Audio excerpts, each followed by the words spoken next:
Hey guys, welcome back to my channel. Now I know it's been a very long time since I've done a video like this where I've just sat down and basically just had a conversation with you guys. Now that's been because obviously it's exam term and it's been crazy busy. I'm sure if you've got exams coming up, you've been exactly the same. So I've chosen to kind of just put up vlogs rather than actually sitting down, setting up and putting out videos. But I decided that I'm going to sit down today and talk to you guys just a little bit of a life update, and also to answer the questions that everyone has been asking me about being here at Cambridge University and what it's really like. So sit tight, grab tea, coffee or anything, and I hope that you enjoy the rest of the video.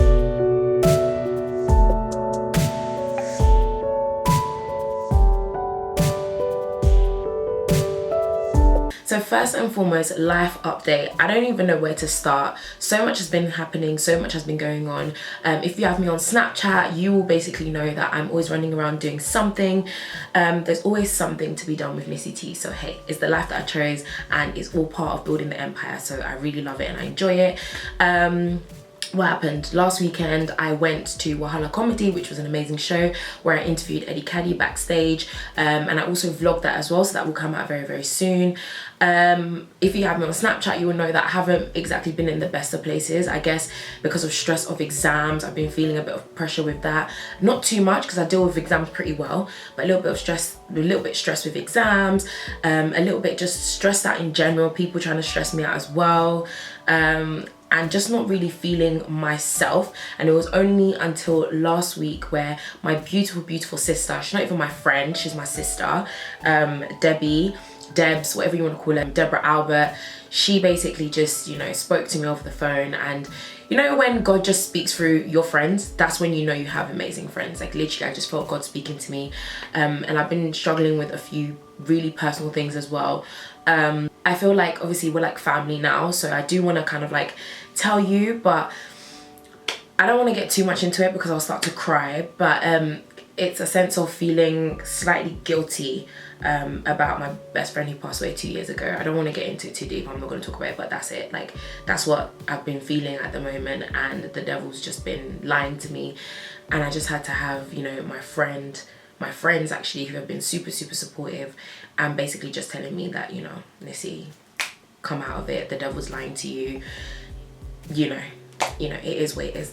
But other than that, I have been good. Like I've actually been very good. After that day, of course I cried. Like y'all know me, I just cry all the damn time. Actually I don't really cry all the time, but I have my times where I build up so much inside, and when I'm so busy and I'm doing 5 million different things, that all builds up, and then eventually I just burst out and I cry. So I had my good cry and I'm actually feeling good. Obviously it's just exam term, and that's the only thing that's been taking up my life, really and truly.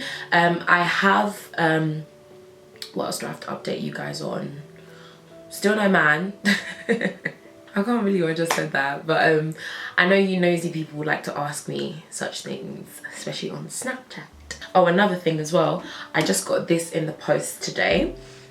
Chestnut by Shida Queen. If you watched my vlog, my young professional Congolese vlog, the event that I went, I met this incredible woman who actually was the author of this book. So thank you so much for sending me this book, sending me my very own copies. I'm gonna have a read and I might do a review in it, so let me know if you want to hear a review from this. And anything else, I am starting a new feature on my channel. Not the features I was talking about on my Snapchat. If you have me on Snapchat, again, if you don't have me on Snapchat, I don't know what you're doing. You just need to add me on Snapchat. But essentially on Snapchat, I was just talking about, I was asking you guys actually to suggest any names for a new feature that I want to do, where I'm going to be interviewing a whole bunch of different people doing incredible things. You know, older people, younger people, whatever. So if you know anyone that's doing something incredible, make sure you hit me up and you let me know, because I want to talk to them and I want to give them, the love and the appreciation that they deserve. So please do let me know. But not that feature that we've got the name for, but I'm basically starting a being at Cambridge feature. Seeing as you guys love to ask me so much about what it's like to be in Cambridge, I thought, you know what, I'm going to be so busy. I have been so busy this term, hence why I haven't had that many videos. I just thought, do you know what, let me do a being at Cambridge series. So you're going to see loads of vlogs on my channel. Essentially my channel is going to become a vlogging channel. So now in terms of being at Cambridge. What it's really like being at Cambridge. Of course, I've always been bombarded with so many questions, people asking me what is it really like being here at Cambridge University. Of course, last year I was supposed to film, probably this time last year, I was supposed to film a video with my friends here, and we attempted to film that video 3 times and it did not work. I don't know what happened, it just didn't want to happen. And after that we attempted again, same thing. So I was just like, do you know what, forget it, I just can't be bothered. But I thought, you know what, it's about time I sat down and really spoke to you guys about what it's like studying here at Cambridge University. So of course I've been here for now nearly 2 years, so I'm basically at the end of my 2nd year, just after exams, then I'm free and I'm done. I can't believe how quickly it's gone. It has gone very, very quickly, because of course one thing that you do need to know is that we have 8-week terms here, so a lot of people are at uni for like 3 months, we're only here for 2, and our holidays are super long. So we get, for example, the holiday that we just had, which was the Easter holiday, we had about 5 weeks, 5-6 weeks holiday during Easter, when a lot of people had like 2, and trust me, it is very much needed. So of course I am very grateful, I am very happy to be here. Cambridge is an incredible place, it's a beautiful city, and I'm noticing it more and more as it's getting warmer. And I do want to say that this is in no way obviously the experience of everyone that studied here at Cambridge University. I'm just speaking for myself, I'm not speaking for anybody else. I'm just giving my opinion on what I have seen and what it's been like for me. So first things first, Cambridge can be a bit of an isolating place. It is not exactly the typical university. Of course, it's an Oxbridge, university, that being Oxford and Cambridge. It's a very good university. It's obviously #1 in the UK, and I think it's like 2nd or 3rd in the world. So of course, very prestigious, very, elite, there's a lot of rich kids here. But it can be a very isolating place, simply because there's constantly so much to do. This has been the only term where I felt as though there hasn't been that much pressure in terms of supervisions and this meeting and that meeting and this meeting and that meeting, because it is exam season. So people are kind of leaving you to do your own thing and to just kind of revise. And if you need the help, or if you want to book supervisions in, you can. Just in case you don't know what supervisions are basically one-to-one sessions. Well, they're not exactly one-to-one. It tends to be 2 people and your tutor, let's say. They're called a supervisor, but they're like a tutor, and you basically sit with them and you maybe meet them maybe once a week, twice, depending on the subject. Some people meet different supervisors 3, 4, 5 times a week, depending on what subject you have. But you meet with these different supervisors and you go over work. For me, doing English literature, you go over essays, you go over a whole bunch of different things.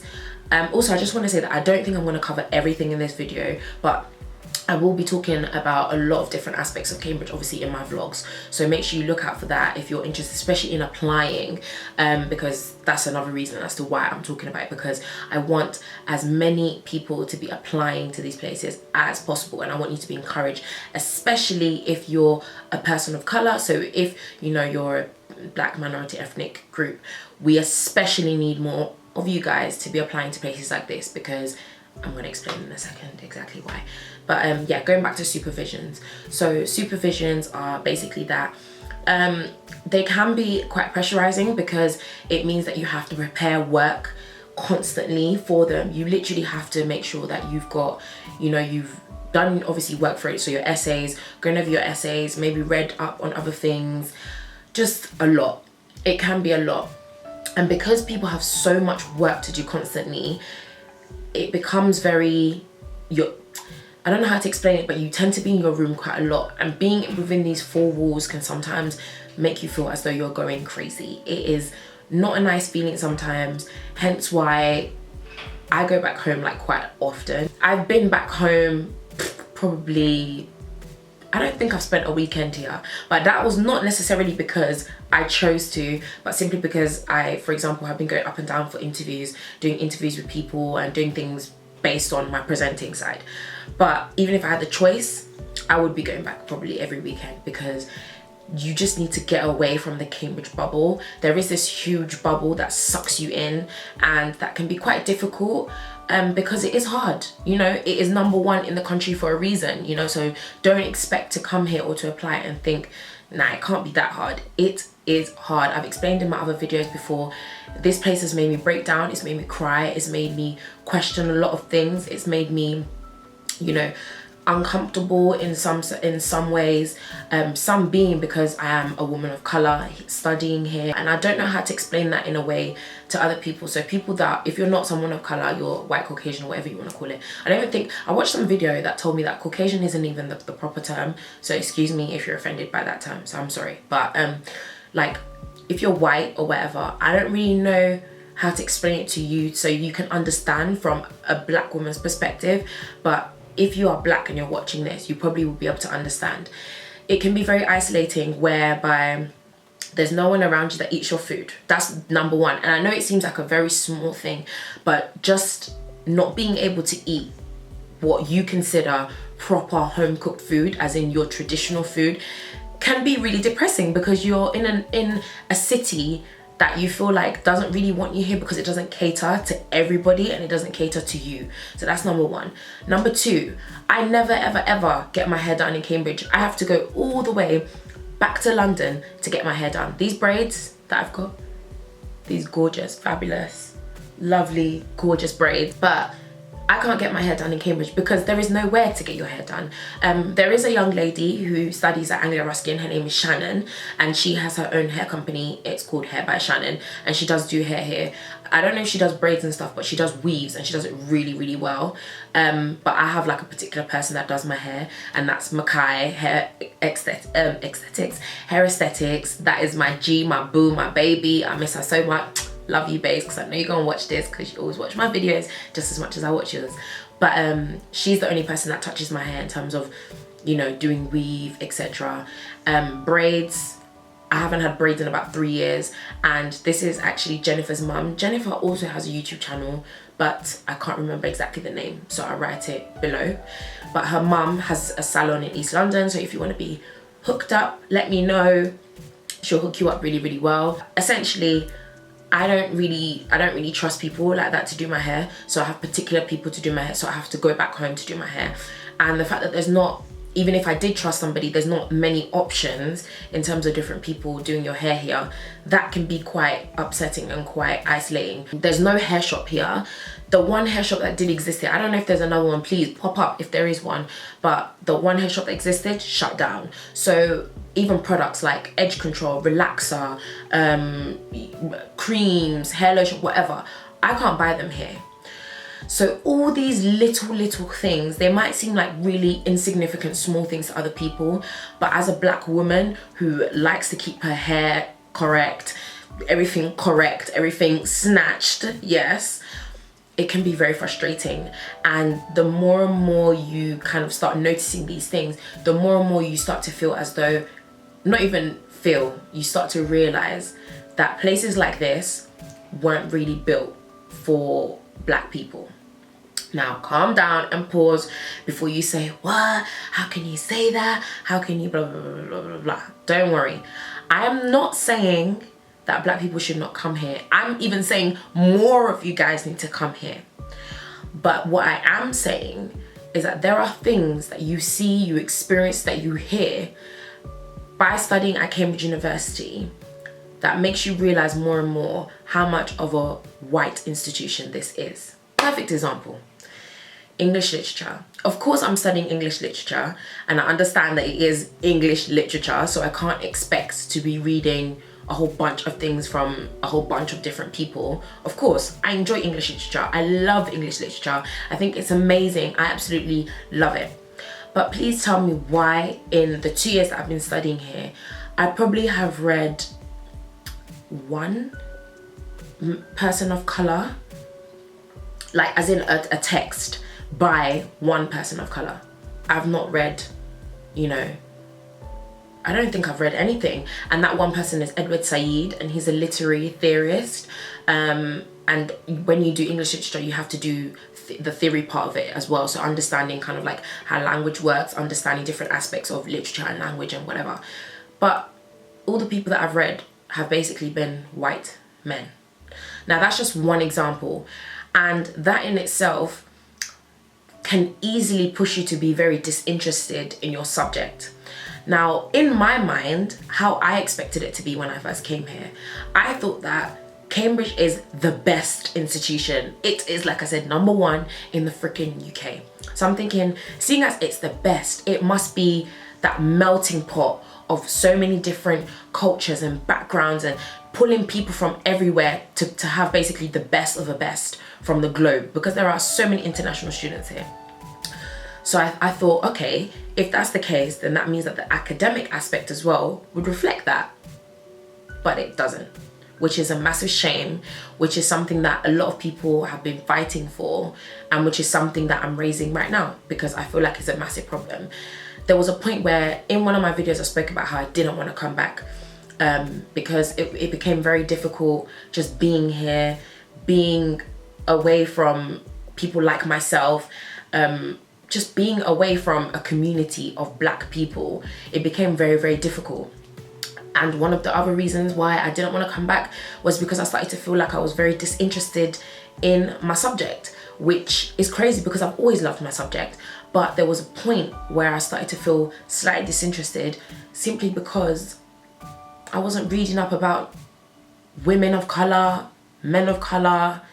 Like, I don't know. And I don't know if that's going to get me in trouble, but hey, you guys know. And I've already said that this is just down to my opinion. And I think it's good that you hear what it's like studying at Cambridge University from the perspective of a black person. I think it's very, very important because it gives a different perspective. But those are some kind of touching on, because I know I've been talking for ages, so I want to stop now. But those are kind of some of the kind of more negative things about studying here at Cambridge. But I also want to talk about, of course, the many positive things about studying here at Cambridge University. Let me tell you now, though Cambridge has a lot of, of course, a lot of stuff that it needs to work on, that a lot of people are fighting for, which is incredible and amazing to see. There are also some incredible aspects of it as well. I would never, let me just tell you right now, one thing I can say to you, I would never, ever, ever swap my Cambridge University experience with anything else. There is absolutely no freaking way that I would go anywhere else. That is a promise, guarantee, fact. I would not go anywhere else. I love it here. The education, even though obviously as I've mentioned, there are some limits, the level of knowledge and what you learn here is just mad. Like, I have been pushed so much so that even within myself, when I look back at my writing and I see how I write now, I'm like, damn girl, is that you? Is that you? Yeah. Like, it's so incredible. I have learned so much. The lecturers are incredible. Not all of them, let me not even lie to you, not all of them are amazing, but the lecturers, some of them are incredible. Oh my gosh, I have such incredible supervisors as well. There's one that I'm gonna mention her name anyway. Her name's Louise. She is incredible. Shout out to you. She is honestly one of the most amazing supervisors ever known to mankind, because she genuinely cares, and you are pushed in terms of your thinking, your knowledge. You are really, really pushed, and I really would not change it for anything. I mean, I love it here. It's hard. It is a lot of bloody hard work, and sometimes I think, Lord, why am I here? But then I sit back and I'm like, wow, what a blessing. It's incredible. I've met some incredible, beautiful, amazing people here, friends that you guys have probably seen on my Snapchat and in previous videos that I will be friends with for the rest of my life, guaranteed. I've just met some amazing, incredible people here, and the opportunities are endless by having Oxbridge on your CV. It's true, I'm not going to deny it. So what I want and why I'm making this video in particular is essentially because I want more black minority, ethnic young people, boy or girl, I don't care who you are, non-binary, whatever, I don't care, to apply to Cambridge. That's it. Because there needs to be more of us, there needs to be more representation. Essentially, I just want to say, if you are thinking of applying to Cambridge, make sure you research, make sure you look really, really well into your subject. Make sure you even get into contact, especially if you're someone of color, get into contact with somebody via maybe ACS or something like that. I'm no longer president now, it's now Olivia. So I would pass you on to her. But yeah, just make sure you contact somebody and speak to them about the application process. Make sure you have somebody that really, really believes in you when they're helping you with your personal statement and doing interviews. Because if it wasn't for the fact that I had somebody that really, really believed in me, Miss McCarthy from Bill Sixth Form, who's no longer there for whatever reason, they have lost an absolute gem. They honestly lost the best thing that ever happened to that school. So boy, God knows what that school's like now. But Miss McCarthy, she was the one person that believed in me. She made me redraft my personal statement 50 million times, got me interviewed by people coming outside of the school, brought them in to sit and interview me. I got interviewed maybe 20 million times. When I say to you, find that one teacher that really, really believes in you, because it takes work to even get here in the first place and then more work to go on. But anyway, I've been talking forever. That's kind of just a brief roundup of my subject, of being here, whatever. I'm sorry if this is not a very clear depiction of what it's like to study at Cambridge, but I will definitely be talking more and kind of tackling your different questions that you send to me all the time on my vlogs. And I really, really do encourage you to acknowledge that Cambridge is not some far distant place that you will never be able to reach. No matter where you're coming from, no matter what your background, no matter if you're, you know, lower class, whatever, it doesn't even matter. Listen, I come from a low income, lower class background. Let's just say very, very low income, very, very low class background. I am Black, British, African. I come from East London, one of the areas that's depicted as the worst of the worst, which I actually think is an incredible area, but depicted as the worst of the worst, and I made it here. It does not matter what background you are in, what background you are from, or whatever. Just try. That's the mentality I've always had. I am one of those people that I'm afraid of failure, yes, but I'm not afraid of trying. So never ever be afraid of trying. If your ambition is you want to go to Cambridge, you want to go to Oxford, even though I didn't like Oxford when I went there, I preferred Cambridge. Cambridge is better. But if that's your ambition, go for it. Don't let anyone stop you, don't let anything stop you. And even if you don't get in, don't worry, it's not the end of the world. At least you tried. You have nothing to lose by trying to apply. It is an incredible place, an incredible institution that definitely needs work, but just like every other institution, everywhere, you know, we live in a world that needs work constantly. But, you know, being here has been an amazing experience, and I'm so, so grateful. And my parents are proud, my family's proud, my friends are proud. It's incredible, and I've gone against all odds and I'm here. So yeah, I'm gonna stop talking now because God, this video is too damn long. So thank you so much for watching, and I'll see you guys again in my next video. Stay beautiful.